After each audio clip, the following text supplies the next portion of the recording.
my name is Megan Edwards of Focus Communications, and today we're getting a presentation update on behalf of TriStar Gold, which trades on the TSX.V under the symbol TSG. With us today is TriStar's Chief Operating Officer, Marcus Brewster. Marcus, how are you doing today?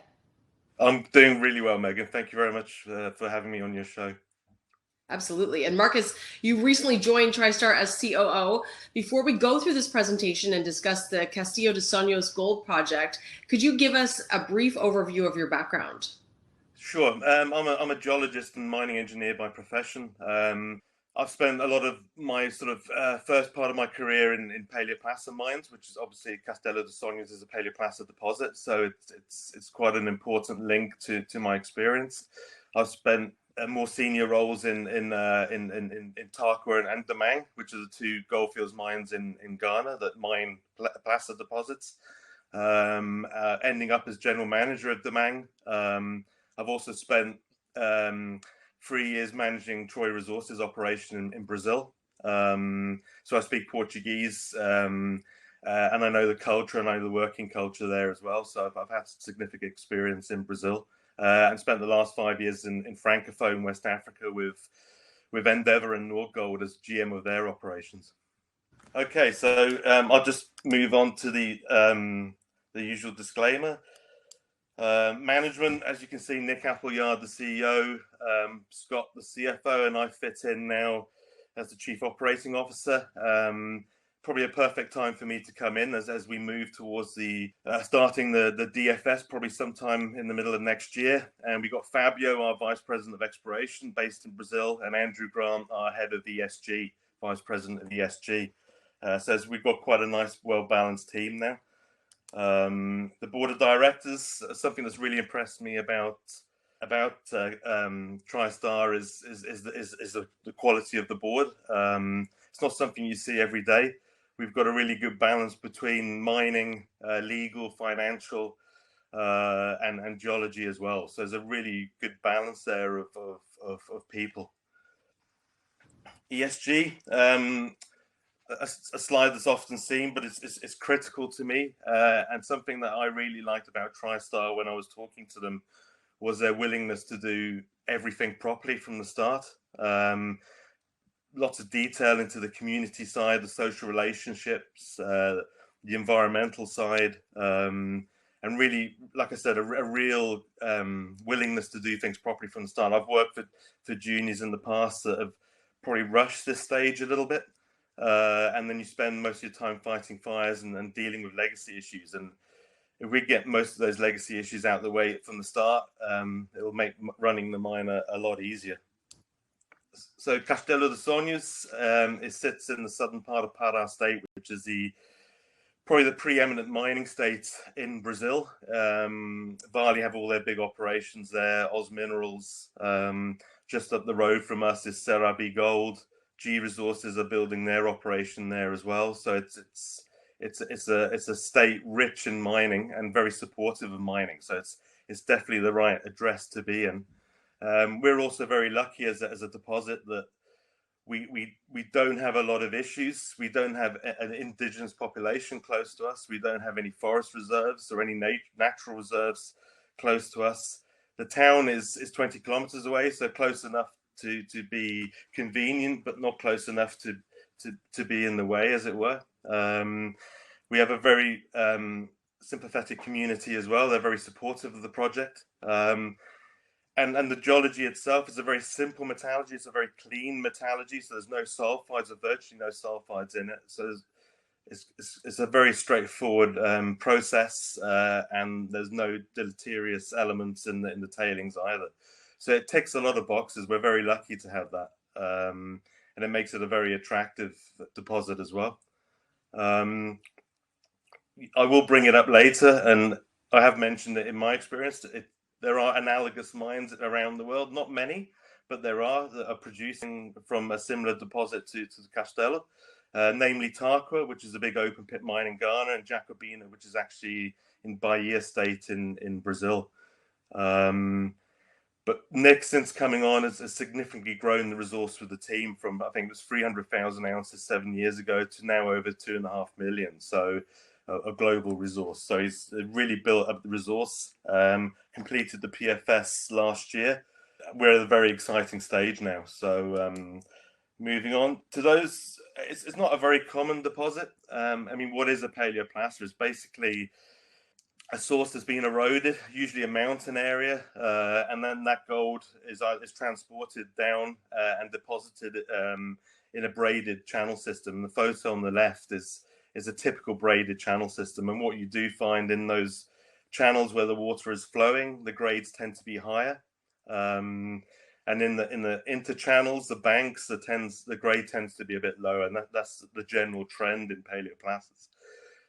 What's interesting about this photo, if you see the shoreline, we probably see an element of that at Castelo. There's a bit of reworking going on of the gold, which makes things a little bit more complicated, but it's all part of the sedimentary environment. A question that we received a few times is your experience with these style deposits. Are you seeing similarities between Castelo de Sonhos and TARKWA deposits? But very much so. When I went for the first visit to site, standing and looking at the material, I could have closed my eyes and been in Ghana, to be honest with you. It's very similar. I mean, there are slight differences because you're dealing with you're dealing with nature, so there will be differences. But it's very, very similar. And I mean, just going on to my next slide, why are paleoplacers so important? They are very amenable to selective mining, and I personally believe that the same method that made TARKWA and Damang so successful can be applied to Castelo de Sonhos as well. The good thing about paleoplacers, I mean, to give you an example, the picture you see on your right is actually taken from Damang, where they're selectively mining waste off ore. That is 30 kilometers north of TARKWA, and those conglomerates outcrop all the way down to TARKWA. So you have a lot of confidence in the continuity, geological continuity along strike and dip. They tend to be large tonnage, and it's a relatively simple modeling process because of its geological continuity. They're metallurgically clean, as I've already mentioned, very little in the way of sulfides. So there'll be a very, very little risk of an ARD or acid rock drainage problem. As I mentioned, it's amenable to selective mining, and it's straightforward processing with quite high recoveries as well. These are the current reserves based on the PFS. The large majority sits in Esperanza South, just under 1 million ounces, and then about 300,000 ounces sitting in Esperanza East and Esperanza Center, accounting for a total of about 1.4 million ounces in reserves. This is just the milestones. So, I mean, the focus really is in 2021.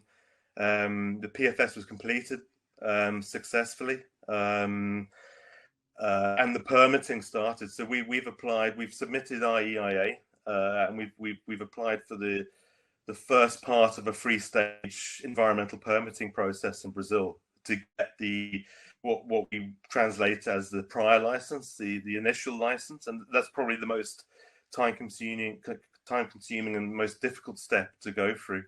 We've got an environmental visit from the state authorities early next year, which we're busy preparing for to make sure there's no hiccups there and make sure everything's ready for them.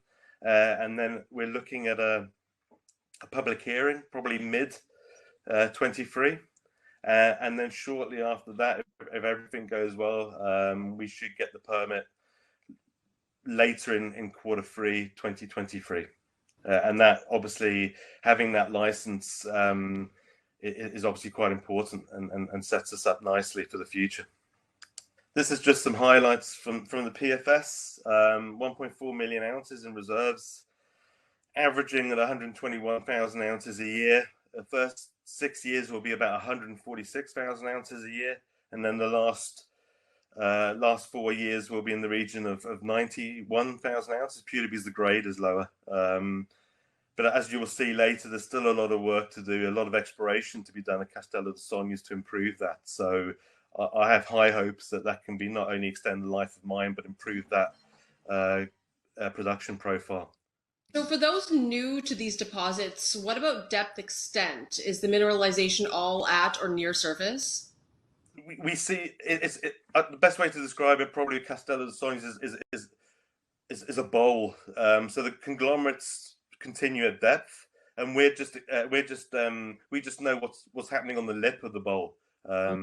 Obviously, because of the dip, the closer you get to the center of our mining lease, obviously gets quite deep there. So we need to do some more further exploration to test that depth if the conglomerate is actually there. But there is potential for underground, depending on the grades and drilling to define those resources. This is just a preliminary feasibility study. I think it really just shows the robustness of the project. Even at 1,200 gold price, we're still in the game. Obviously, the gold price is near up to 1,700, 1,800 now. Obviously, I'm not a big fan of these graphs because as the gold price goes up, your prices and costs tend to go up as well. So I think the margin will probably be a little less than that, but it does show that very, very good reaction to higher gold prices. So this is just the infrastructure. Again, a very, very simple infrastructure. Most people will live in the town of Castelo de Sonhos. It's about 20,000 people now. So it has all the things that you require for a town of that size. The good thing is the area we're working in is at the frontier of the agricultural revolution in Brazil at the moment, and that's pushing north from Mato Grosso. And with that comes the good infrastructure as well to move those soya beans south for processing. So the roads have been improved. We have to bring in a power line, however, it's only for 25 kilometers away. As opposed to some of our neighbors who are having to bring in power lines over hundreds of kilometers. And we may have a small camp for some limited fly-in, fly-out people, but most people will live in the town itself. I've mentioned TARKWA as an operational analogy. It's important for two reasons. First of all, it proves it can be mined as an open pit. I remember when I started working at TARKWA and working with the team that developed the selective mining process, there was a lot of doubt about whether it could be mined as an open pit. And I think we proved a few people wrong then, and it's proved to be a very successful mine. But also, as we come into the DFS, I think there's a lot of opportunities to improve from the PFS. The mining equipment, the rocks are identical. So I think geotechnically as well, I think there's a lot of opportunities to improve the efficiencies in the pit shells and leaving waste behind and steepening up the high walls as well. So we can use this as an operational template as well. This is. I mean, it will be mined like most open pit mines. There's a set flow sheet of tasks to complete. The most important thing here is the geological supervision of mining. It needs to be very closely supervised to minimize dilution and ensure you get your reef out. There is also a very strong focus on operational discipline here. It's very important that you plan the mine and you mine the plan and make sure you follow the mining plan to the letter. Otherwise, you end up creating a lot of waste ahead of you. So, but those are things that we can bring in from my experience in TARKWA and put those things in place before the operational phase kicks off. Are there other PALEOPLACER gold deposits in Brazil? There's Jacobina, which is currently with Yamana. But it's an underground operation. It was an open pit, but it's purely underground now.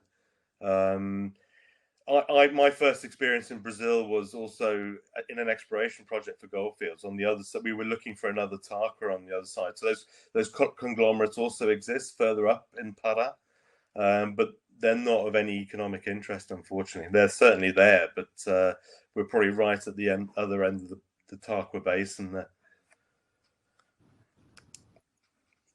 Near side potential, we've just completed a 2,500 meter drill program, more as a proof of concept drilling rather than to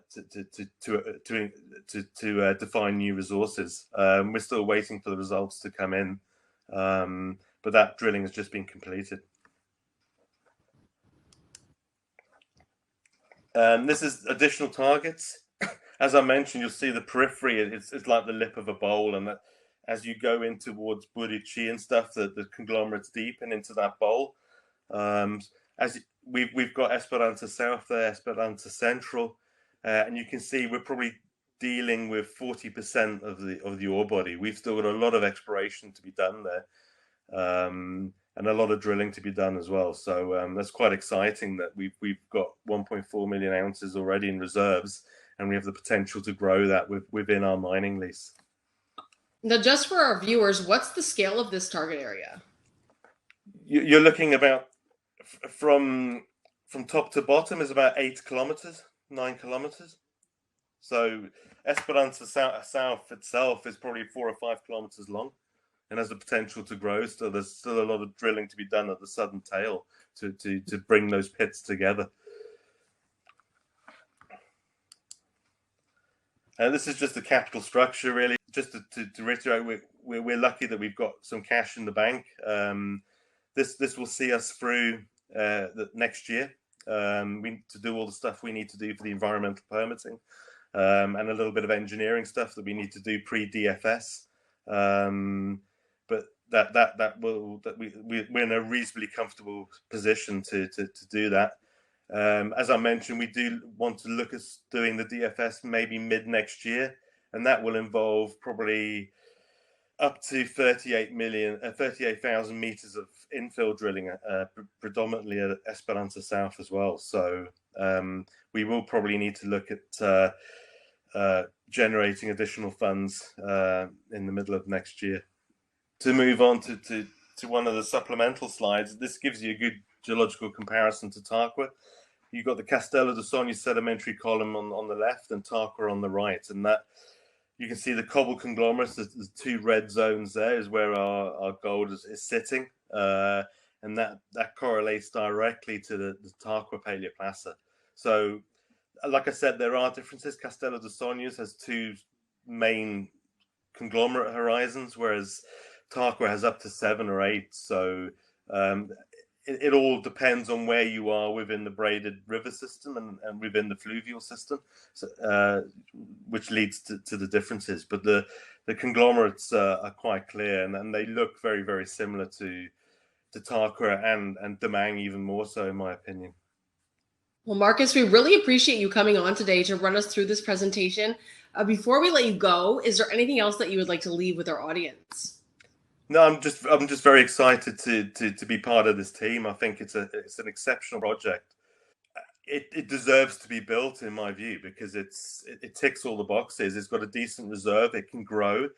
There's no environmental issues around us. It's in a good location within a mining friendly state. So watch this space. I think this project is going to fly. All right. Once again, we want to thank you for your time today, Marcus. We look forward to staying up to date on TriStar's developments in the months to come. Thank you very much.